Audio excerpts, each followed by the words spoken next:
our next lesson, which is lesson 4.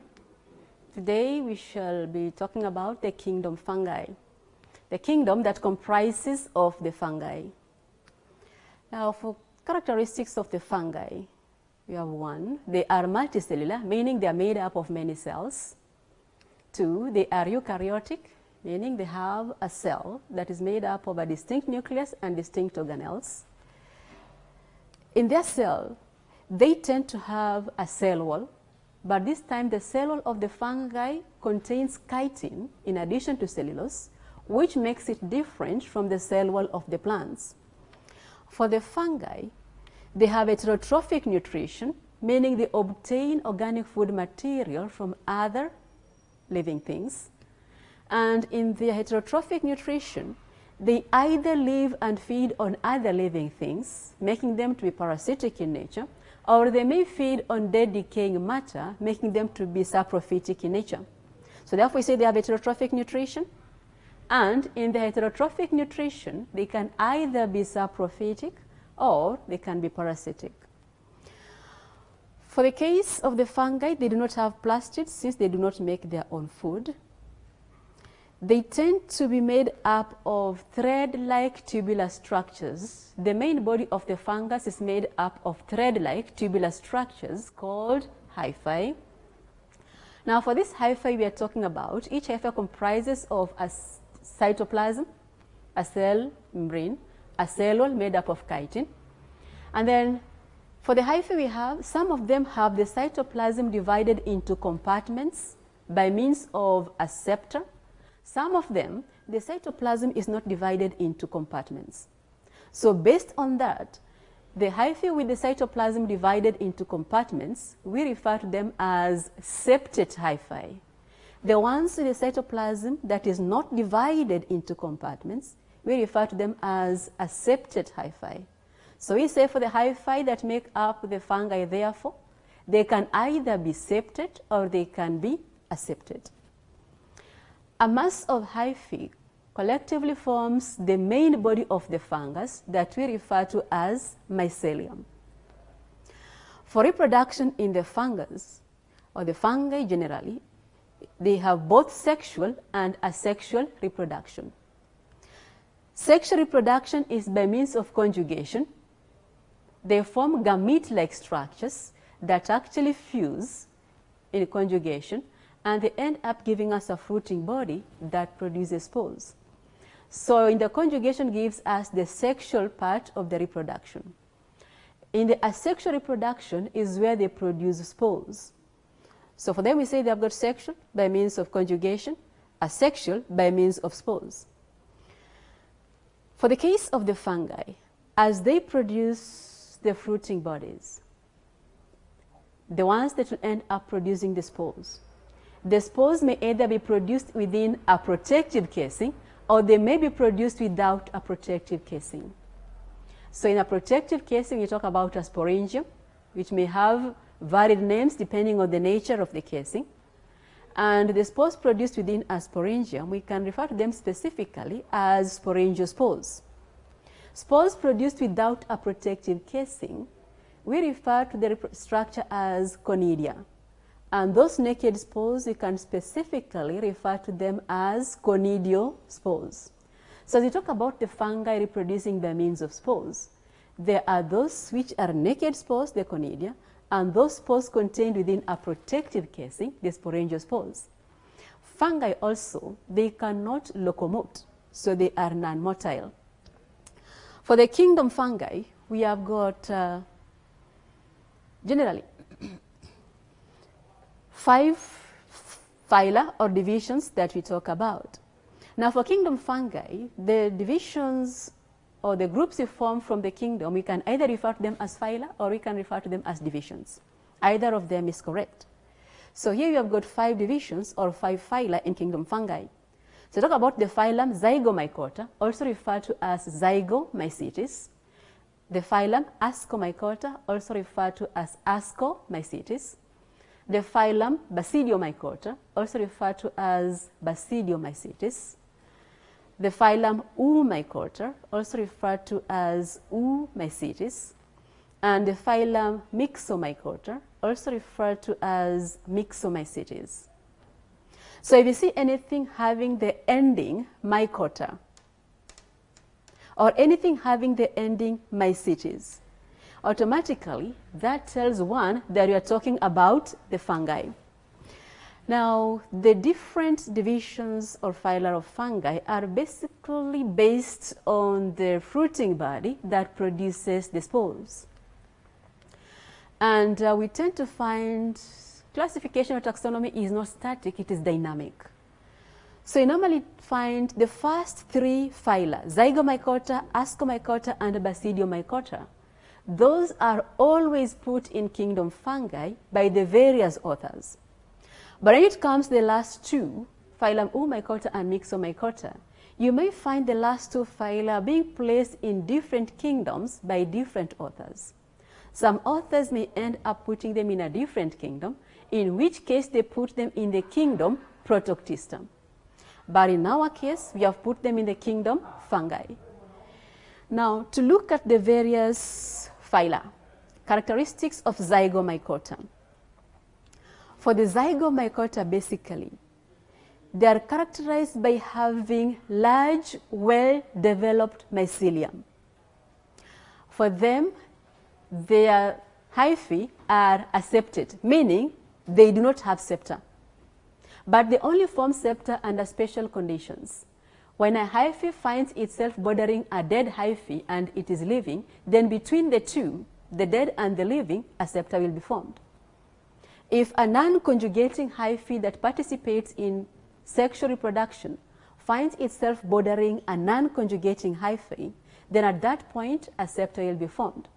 So the hyphae are accepted, but because they can form septa under certain conditions, they are referred to as being coinocytic. Coinocytic meaning they are accepted, but can form septa in certain places under certain conditions. For the Zygomycota, we have, they produce by means of spores contained in a sporangium. The sporangium is quite distinct and borne on a stalk, such that when you look at a Zygomycota, what stand out are the sporangia borne on stalks. Examples of Zygomycota, we have Rhizopus, we also have the Muca.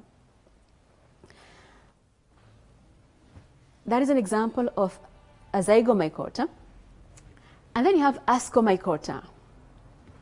For the characteristics of Ascomycota, the Ascomycota, basically for them, the hyphae have got septa. So we say they have got septate hyphae. For them, reproduction again is both sexual and asexual. Sexual by conjugation of hyphae, asexual by production of spores. Now, for their spores, the spores are produced inside a sac-like structure called an ascus. So for that reason, the spores can be specifically referred to as ascospores. So because of this sac-like structure called the ascus within which spores are produced, that is why they derive their name of Ascomycota. And then the ascus exist in groups within a cup-shaped structure called a perithecium. So for the case of the Ascomycota, examples we have penicillium. We also have neurospora, and yeast also is a fungus in the division Ascomycota. Division Basidiomycota. For the Basidiomycota, they are characterized by one having septate hyphae. For them, the spores are produced within a club-shaped structure called a basidium. So these spores produced within the club-shaped structure called a basidium can therefore be specifically referred to as basidiospores. And because of the basidium, that is where they derive their name from, Basidiomycota. Their reproduction is both sexual and asexual. Sexual by conjugation of hyphae, and asexual by production of the spores within the club-shaped basidium. Example of Basidiomycota, we have the mushroom, which is a common fungus, the jelly fungi, and so on. Then you have the division or phylum Oomycota. For the Oomycota, they don't have chitin in their cell wall like the rest of the fungi have. The reason why sometimes some authors may not put them in kingdom fungi, because they don't have chitin. So outstanding characteristic for them, they don't have chitin. Secondly, they rarely have septa. And wherever they occur, then the hyphae tend to be coinocytic. Coinocytic, we said, is where a septa is formed where need be. If it is neighboring a conjugating hyphae and it is non-conjugating, a septa will be formed. Or when a living hyphae neighbors a dead hyphae, then between the two, a septa will be formed. For their reproduction, it is both sexual and asexual. Sexual, by production of gamete-like structures that fuse during the conjugation of the hyphae. Now, the gamete-like structures comprise of an egg that makes up the female gamete, which is round, and a flagellated zoospore that makes up the male gamete. Now, because of the female gamete, which is egg-like and is large in size, we find the Oomycota are also referred to as the egg fungi. For them, when the hyphae conjugate and they form a fruiting body, the fruiting body they form is a conidia, where spores are formed without a protective casing.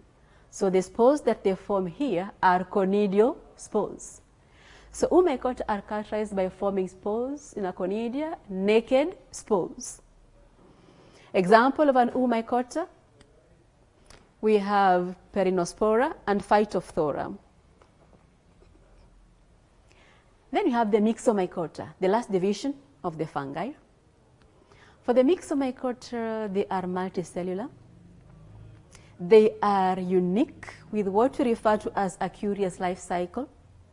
Now, they tend to be found in damp places, and they tend to form a fur-like growth of tiny fungi.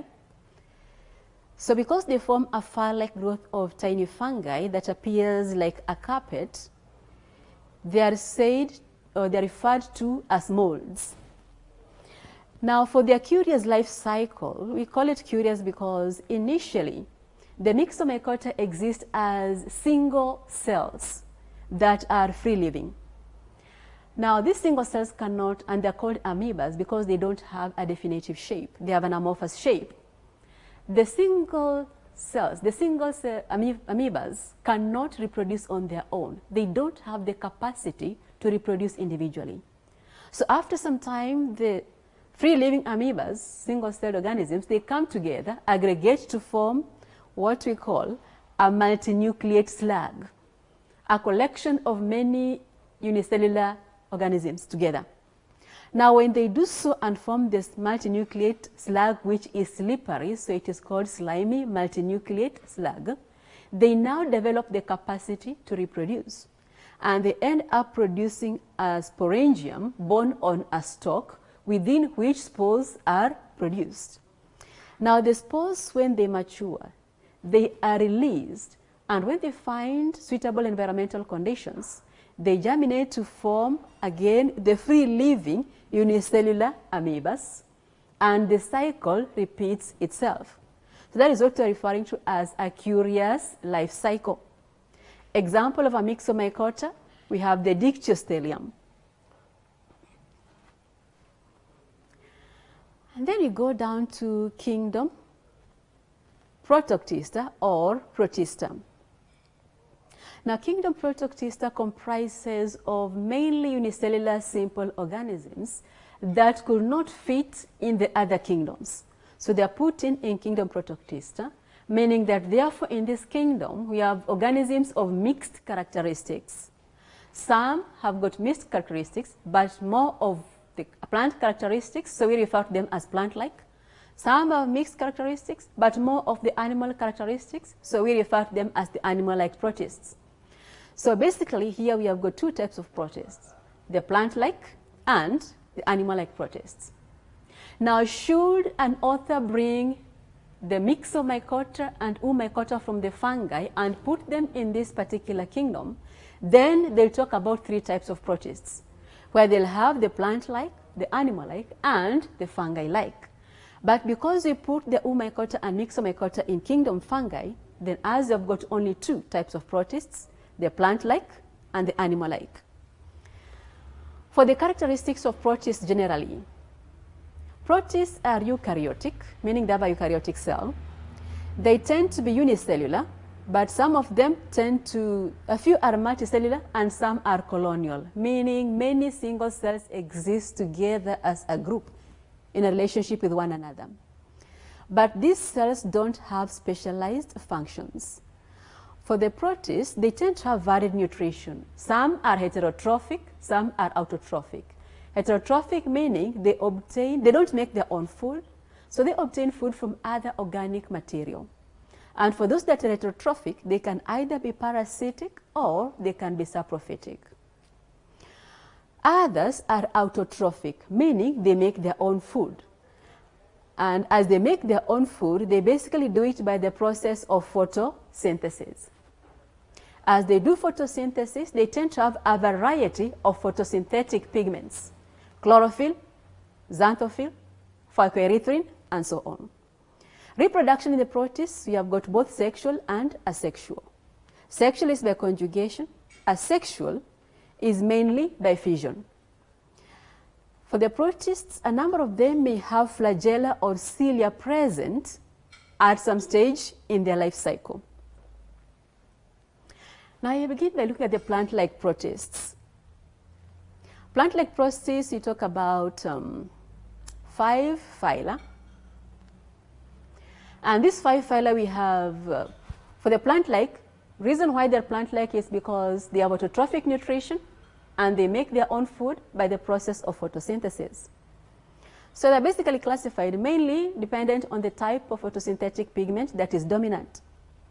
So I've got 5 phyla, the phylum Chlorophyta, comprising of the green algae because the main photosynthetic pigment is chlorophyll.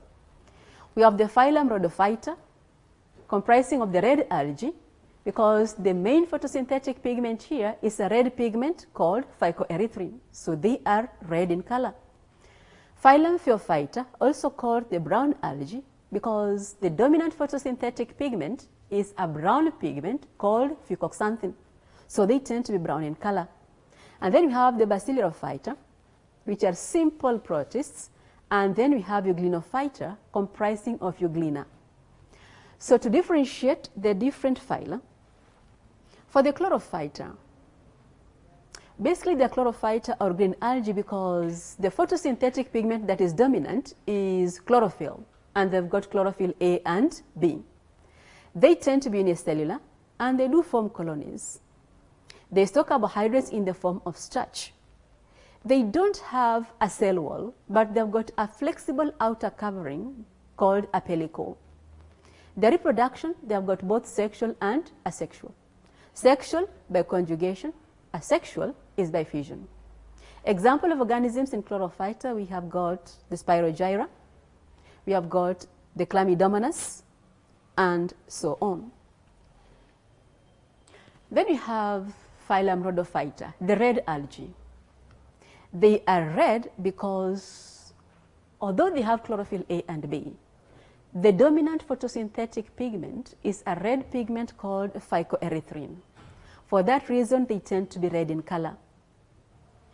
Now, the degree or the intensity of the red color varies depending on the depth of water where the red algae is found. Those found in the deep waters, you'll find them having reddish maroon color. Found in water of moderate depth, they'll be red in color. Those ones found in shallow water, they end up being pink in color. For the Rhodophyta, they are multicellular. They tend to have 2 flagella, so we say they are diflagellated.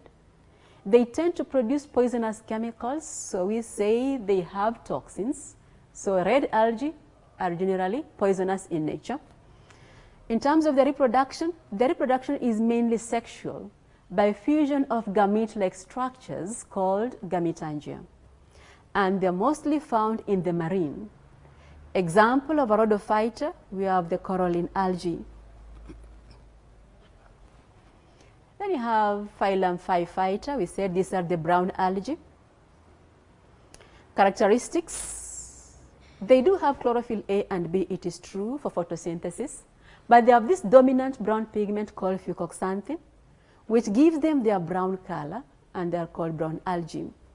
So number one characteristic, they have a dominant brown pigment called fucoxanthin that strongly absorbs blue light, which is the light that can penetrate deep in water.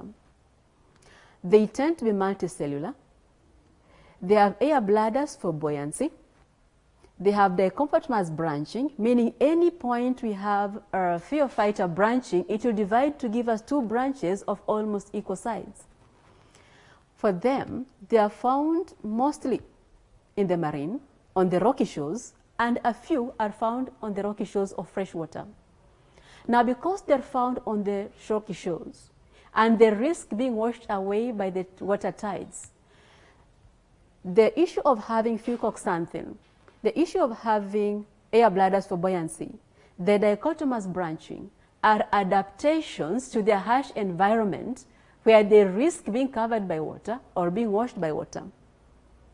The fucoxanthin, which can absorb the light that can penetrate deep in water, allows the Phaephytas to continue with photosynthesis even when they are submerged by water.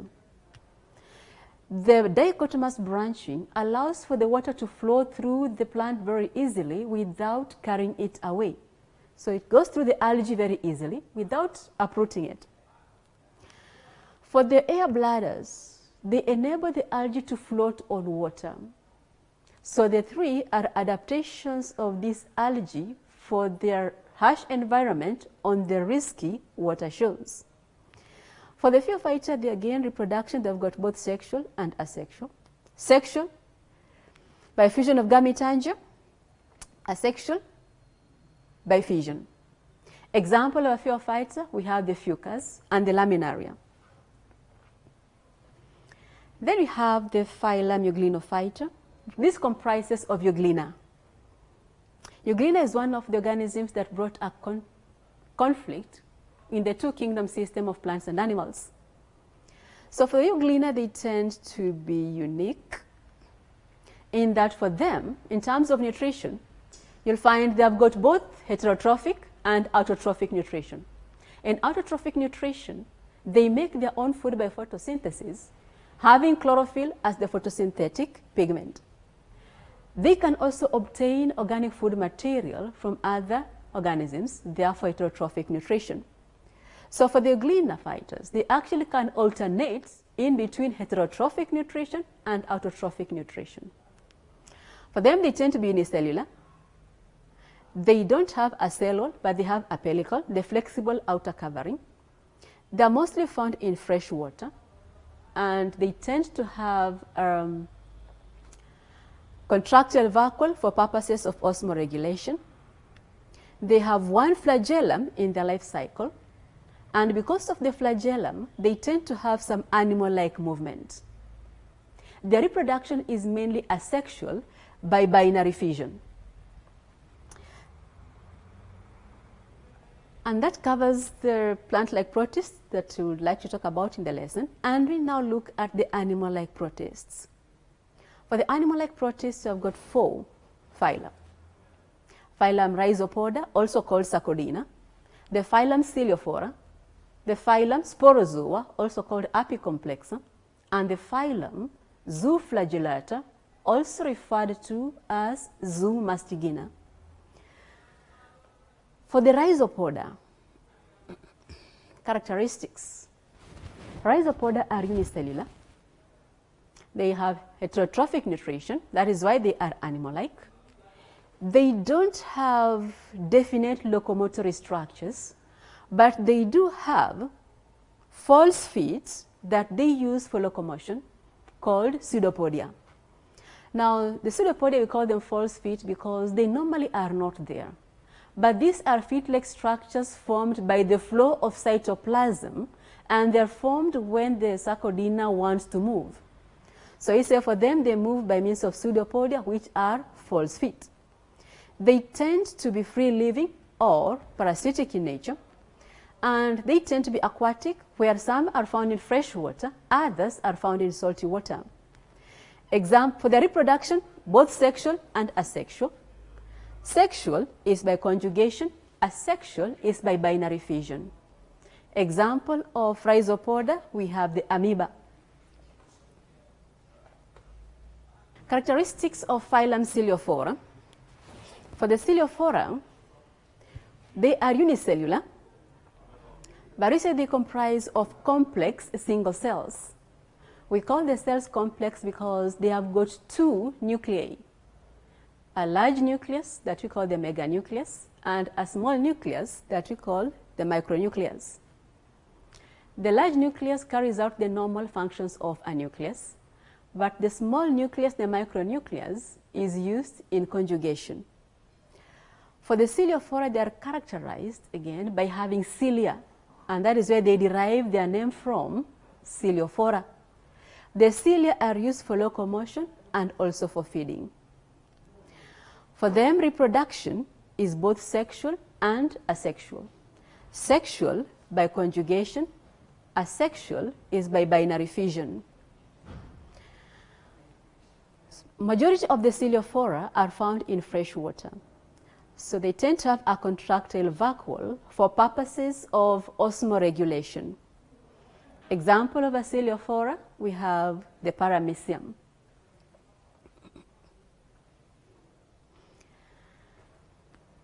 And then you got the phylum Sporozoa, that is also referred to as Apicomplexa. For the Sporozoa characteristics, 1, they are unicellular. 2, they are heterotrophic, and they all are animal parasites, so they are parasitic in nature. Thirdly, they don't have external locomotory structures. Because they are parasitic, they tend to move within the host using the host mechanism, either by flowing in the host fluids or similar means. They have a pellicle, the flexible outer covering. A number tend to be fresh water and therefore have a contractile vacuole for osmoregulation. They tend to have a complex life cycle comprising of sexual and asexual stages. In the sexual stages, they form gametes. In the asexual stages, they form spores. And they tend to have so many forms within their cycle. So because of the many forms, some of which are adapted to make the host survive longer and basically are survival strategies, we end up, because of those many forms, that is why we are referring to the life cycle as being a complex life cycle. Both sexual and asexual stages and multiple forms along the way. Example of Sporozoa, we have Plasmodium. Specific species of Plasmodium falciparum, which basically is a parasite even in man and causes a disease called malaria. And we have the Monocystis as well. Then you have the last phylum of the animal-like protists, that is the Zooflagellata, also called the Zoomastigina. Characteristics of Zooflagellata, they are mostly unicellular. They have heterotrophic nutrition. In the heterotrophic nutrition, either they are parasitic or they are symbiotic. Symbiotic meaning they exist on another living organisms where both the zooflagellate and the other organism tend to benefit from the relationship. They have at least one flagellum in the life cycle, so they do have some animal-like movement because of the flagellum.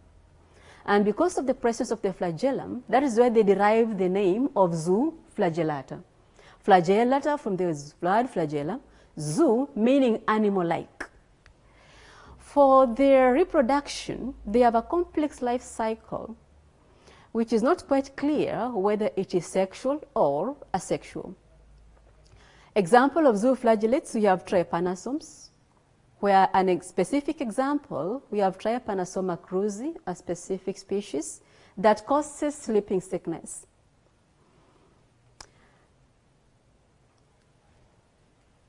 And with that, we conclude kingdom Protista, and we go to the next kingdom, So our next kingdom we shall look at is kingdom Monera, which comprises of bacteria.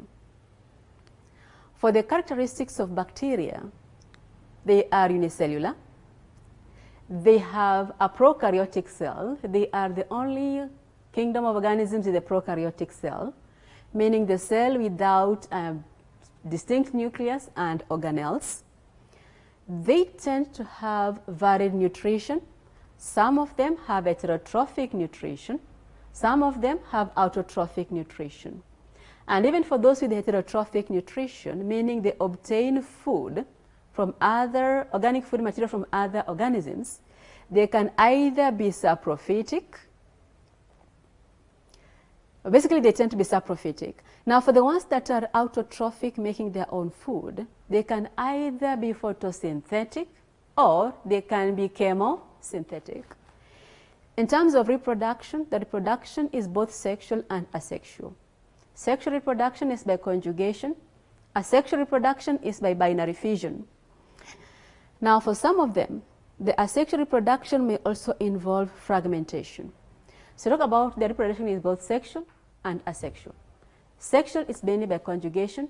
Asexual can be by binary fission or fragmentation. Now, we have got two phyla in this kingdom. Phylum Eubacteria, also referred to as the true bacteria, and you have the phylum Cyanobacteria. Now, to start off with the Eubacteria, also referred to as the true bacteria. For the Eubacteria, they are unicellular, but these single cells can occur in groups, in chains, or even clumps. For them, the nutrition can either be heterotrophic or it can be autotrophic. Heterotrophic is by absorption, that is saprophytism. Autotrophic is either by photosynthesis or chemosynthesis. Reproduction is both sexual and asexual. Sexual is by conjugation, asexual is by binary fission. Example of bacteria in this particular phylum, we have the Staphylococcus, the Streptococcus, the Vibrio, and so on. Then we have the phylum Cyanobacteria. Cyanobacteria are considered to be not true bacteria, or as some people put it, false bacteria.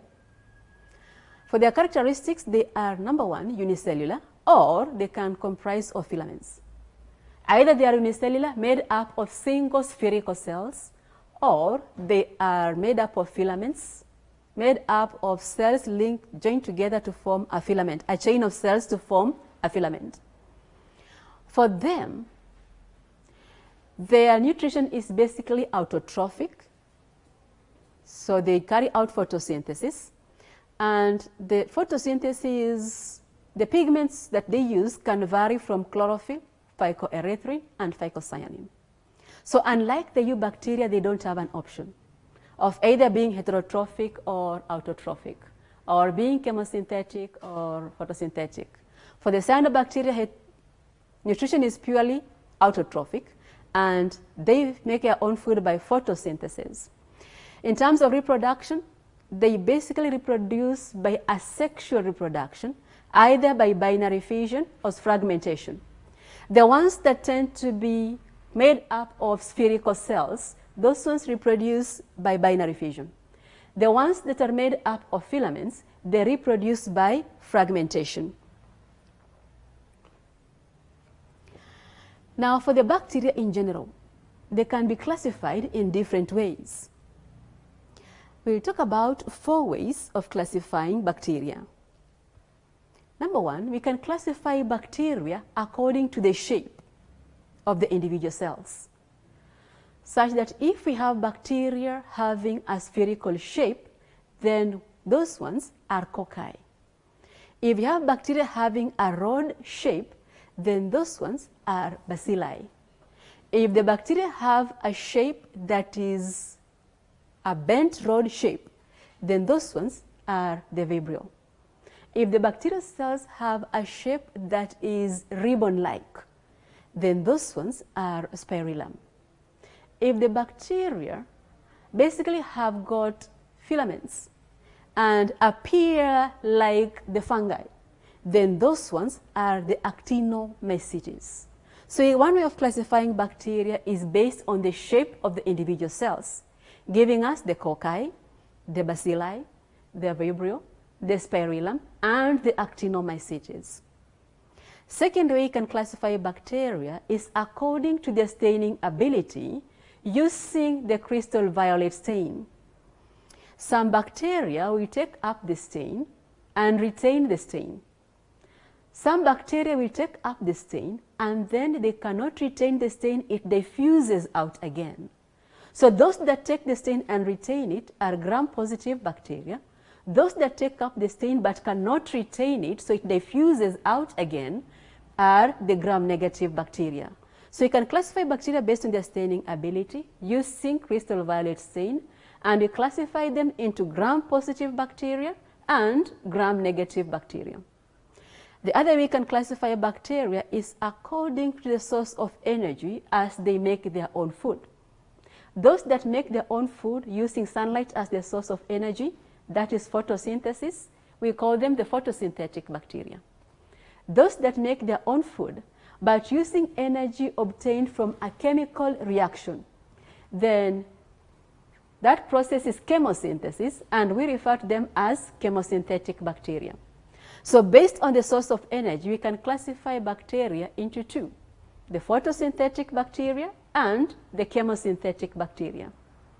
And lastly, we can classify bacteria according to the type of respiration that they have. There are those that carry out respiration in the presence of oxygen, that is aerobic respiration. So for those ones, we call them aerobic bacteria. There are those that carry out respiration in the absence of oxygen. They don't need oxygen. So that respiration is anaerobic respiration, and those bacteria, we call them anaerobic bacteria. So based on the respiration, we can classify bacteria into aerobic bacteria and anaerobic bacteria. And with that, we come to the end of our lesson. Thank you and stay safe. These televised lectures supplement our robust online learning going on our MKU online platform. You can view more on our televised lectures via our online platform.